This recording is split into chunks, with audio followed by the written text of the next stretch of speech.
Welcome back to another episode of Train for Life Fitness Podcast. Today, we are doing a deep dive into a really fascinating guide on fitness anxiety. Yeah, it's such an important topic. It really is. I mean, have you ever driven all the way to the gym, parked your car, started at the front doors, and then literally just put it in reverse and gone straight home? Oh, absolutely. Or, hit the snooze button on a new workout routine, endlessly delaying your day one until next Monday. Right. And then that Monday magically turns into next month or even next year. Yeah, it is an incredibly common phenomenon. People tend to label that behavior as laziness or maybe a lack of discipline, but honestly, that is a massive misdiagnosis of what is actually happening. Exactly, because nobody actively wants to stay stuck. We set these goals because we genuinely want to feel better or, get stronger. Right. So today, our mission is to decode exactly why that happens and how to stop it. We're looking at the mechanics of self-sabotage, specifically focusing on the underlying fear of failure. Yeah, we really need to decode those insidious little whispers telling you that you're going to look silly or that you're going to try your absolute hardest and still not see any results. Well, to understand that internal resistance, we have to kind of reframe how we view fear itself. Totally. Fear isn't a personal flaw. It isn't a weakness in your character. Right. Biologically speaking, it is an evolutionary mechanism designed to keep you safe. Your brain's primary directive isn't to, make you look good in a swimsuit or run a marathon. It just wants to keep you alive. Exactly. Its primary directive is survival. Yeah. It wants to protect you from harm, whether that harm is physical pain or psychological distress. Yeah, and the profound irony here is that your brain is actively protecting you from the very thing that would dramatically improve your life. Right. It's just doing its job a little too well. Okay, let's unpack this. If the brain is basically playing the role of an overprotective parent, what exactly is it so terrified of when it comes to, say, picking up a dumbbell? Well, it seems like an overreaction, right? But it's based on deeply ingrained pattern recognition. Okay. Human beings are fundamentally pattern recognition machines. Think about your past experiences.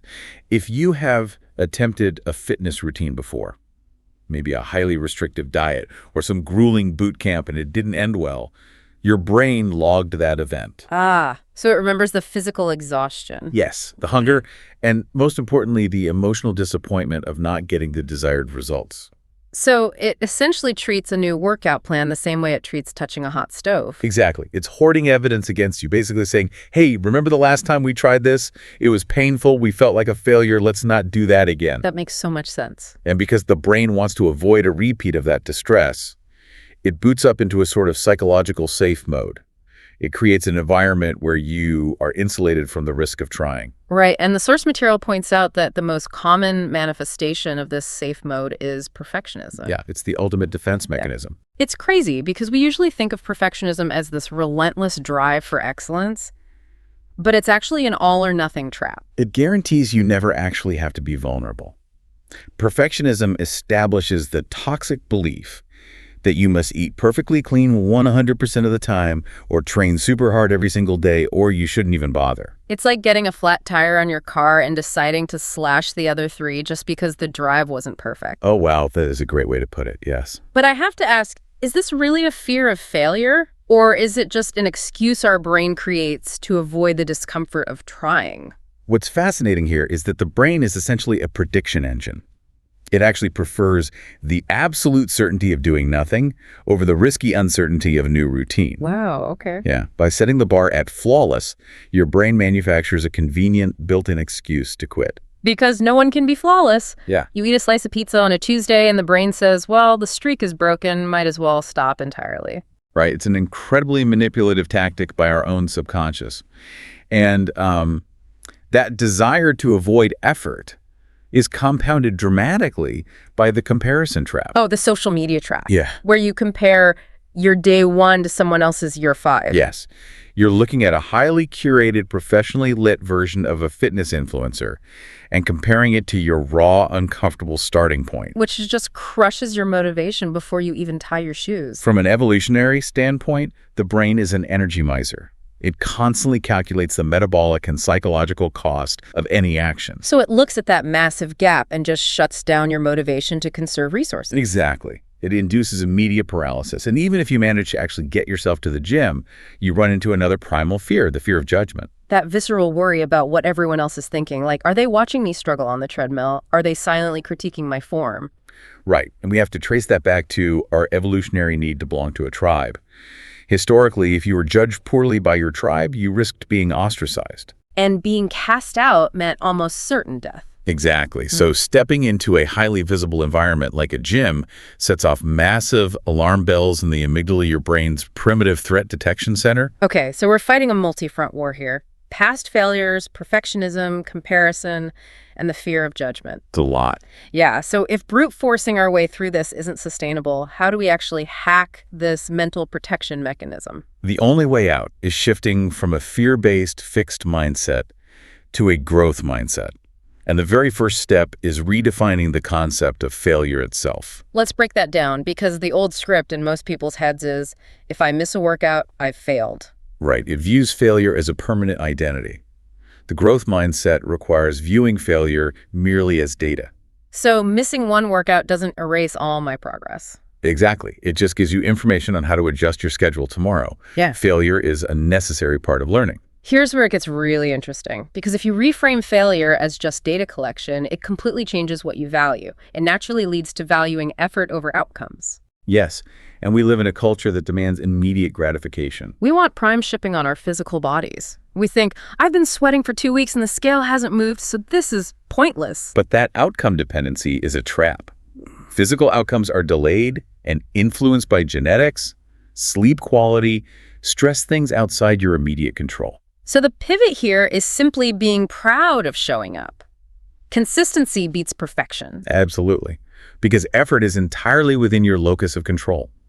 When you celebrate the act of showing up, you trigger a dopamine release in your brain. And dopamine is the molecule of motivation, right? Yes. By rewarding the effort, you are biologically programming yourself to want to repeat the behavior tomorrow. Okay, but even if we are celebrating the effort, there is still that imposter syndrome, the feeling of being a total fraud in the weight room. That requires the third major shift, accepting your status as a beginner. The panic comes from the false belief that you are supposed to be an expert already. Right. But confidence comes from reps, not waiting around on the couch to feel ready. You have to allow yourself to be new at something. I have to push back on this a little bit, though. We expect to be terrible when we try a new language or pick up a guitar. Right, we know we're going to sound awful. Oh, for sure. But for some reason, with fitness, we expect to be experts on day one. Why the double standard? If we connect this to the bigger picture, society heavily ties physical fitness to personal worth. Oh, wow, yeah. If you play a wrong chord on the guitar, it's a neutral event. But a lack of fitness is falsely interpreted by society as a lack of discipline or value. So we feel like frauds instead of just beginners because we are trying to protect our core identity. Exactly. That toxic messaging elevates a simple learning curve into an existential threat. That makes perfect sense. So we have to change our relationship with that anxiety. The source says we need to see fear as a signal rather than a stop sign. Right. The old mindset says fear means stop. The brain says, I feel anxious. This is dangerous. But the physiological state of anxiety is nearly identical to excitement. So you just have to deliberately relabel the feeling. Yes. You interpret those sensations as a green light. You tell yourself, this is hard, which means I am growing. If it's hard, it's worth doing. So what does this all mean for tomorrow morning? How do we take this philosophy and turn it into actual sweat on a Tuesday at 6 a.m.? You have to lower the bar for success so much that it feels almost ridiculous. You start exceptionally small. Like picking one tiny daily habit, just 10 minutes of movement or eating a healthy breakfast. Exactly. You don't try a massive lifestyle overhaul. That triggers the perfectionism safe mode. Okay, I'm going to play devil's advocate here. Does 10 minutes of movement or a glass of water really matter physically? Or is this purely a psychological trick to get us over the starting line? This raises an important question. Now, to be clear, there are real physical benefits to 10 minutes of movement. But the primary mechanism here isn't caloric burn. It's identity shifting. Like proving to yourself that you are someone who shows up. Precisely. Every time you complete that 10-minute workout, you cast a vote for your new identity. You are dismantling that fear by building a new track record of success. You build trust with yourself brick by tiny brick, But we also have to challenge our fears directly, right? Like writing them down. Yes, when a fear is just bouncing around inside your head, it feels all-encompassing. But when you write it down, you shift processing to the logical part of your brain. You can objectively ask, is this fear real or just a thought? And shift the internal dialogue from I'll fail to I'll figure it out. Exactly, and you have to celebrate that effort. You did your 10 minutes, you won. Full stop. Just showing up is a win. But, doing this internal rewiring alone is exhausting. It really is. Which is why seeking support is crucial. You don't have to do it alone. Finding a coach, a friend, or a community acts as a protective shield. Human nervous systems are designed for co-regulation. Surrounding yourself with people who normalize the struggles of being a beginner actively dampens your brain's threat response. Which brings us beautifully to the overarching philosophy of today's deep dive. The core message is that you do not need to be fearless to start. No, waiting for the fear to vanish is a fool's errand. You just need to be willing. Letting fear stop you means never discovering your true capabilities. And this brings to mind the specific community mentioned in our source material, Lët'z. They focus heavily on real coaching and real progress without all that pressure or judgment. Right. They basically strip away the aesthetic pressure and disable the perfectionism trap from day one. Yes, and their motto perfectly anchors everything we've talked about regarding identity shifting. Once a lion, always a lion. I love that. It's such a powerful reminder that you aren't trying to invent a superhuman version of yourself. You're just discovering the resilience that has been inside you all along. It transforms fitness from a grueling punishment into a process of psychological liberation. Psychological liberation. I mean, that is exactly what we are all really looking for. We thought the problem was finding the perfect diet plan, but we really needed to understand why our own engine was refusing to turn over. Exactly. Now you know the mechanics. The fear you feel isn't a sign that you are weak. It is just your ancient brain acting like an overprotective parent trying to keep you safe. It's just trying to protect your ego. Yep. But here's the thought I want to leave you with today. If fear is simply your brain's way of protecting you from the discomfort of the unknown, and all your true growth lies strictly on the other side of that discomfort, what else in your life is this exact same fear of failure currently protecting you from? That's an incredible question to think about. Thank you for listening. Don't forget to subscribe, and in the meantime, let's roar.